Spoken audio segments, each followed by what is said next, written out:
Links are meant to be clicked on. We click on links. Yeah, That's what that's what we do. We see links in emails. We click on them because it's habit, right? And so breaking that habit is a really hard thing to do. I do have one quick anecdote about pen testing and phishing. Was running a pen test, and basically the CISO told us we want to do a phishing thing, and I was like, okay, great. You want to give me like a list of people that we can go? And he was like, no, whatever you can pull from the open web. And I'm like, are you sure? And he's like, yeah. And I was like, what if it's like 1,000 people? He's like, that's fine. So we pulled, I think like 300 or 400. It wasn't 1,000. And we ran the phishing test, and a lot of people were catching it, which was pretty amazing. This was in a foreign country, actually. It wasn't in the United States. So a lot of people were catching it. And I don't know if that has to do with it, but maybe a cultural thing. And we effectively shut down their IT department because the IT department was getting so many requests from the users saying like, oh, we think this is a phishing scam. And the IT department had no idea we were doing it. And we're like, we're under attack. And so the CISO called me into his office and then reamed me out for doing exactly what he had told me to do. And that is the overall basic reaction we get from pen testing in general.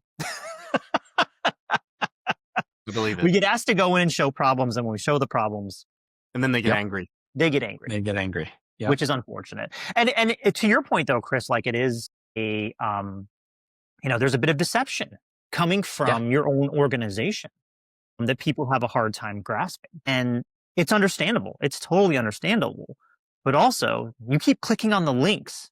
Yeah. So we've got to find out, we've got to do training, we've got to find out how to break these habits and how to get you better cyber hygiene habits. Yeah. That's what it's all about. It's not about pointing the finger, or it shouldn't be about pointing the finger or reprimanding anybody. It should be about how do we help people get better hygiene and cybersecurity and get better habits with cybersecurity.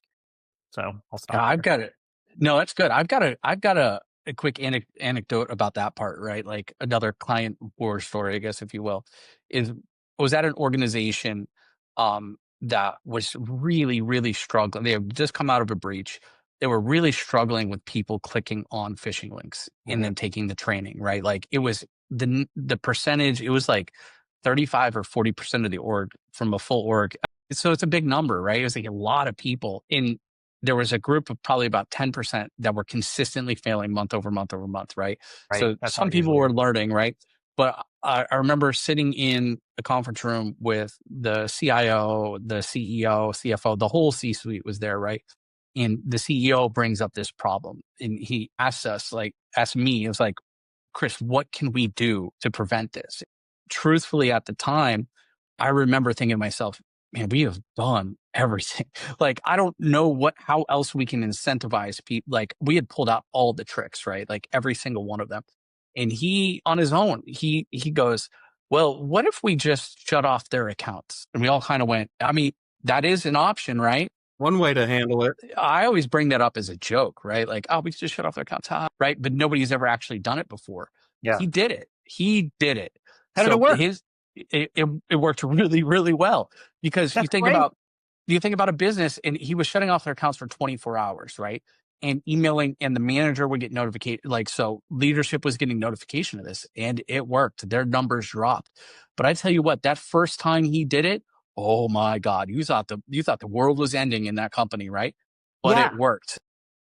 I don't recommend you do that. No, yeah. Extreme situations. Situations. I was blown away. Yeah. You bring up a good point, which is like, you tried everything in the book, right? Yeah. And it's not working. What else can you do?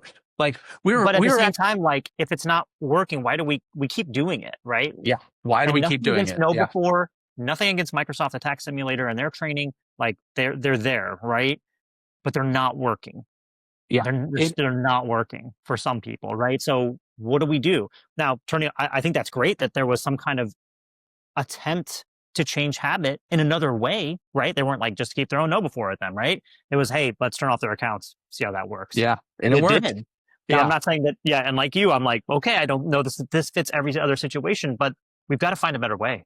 We just do. Yeah, 100%. And you know what, like, that worked, right? But like, the ultimate result of that, I think, for that organization and the people who are involved, with not just like necessarily got their account turned off, right?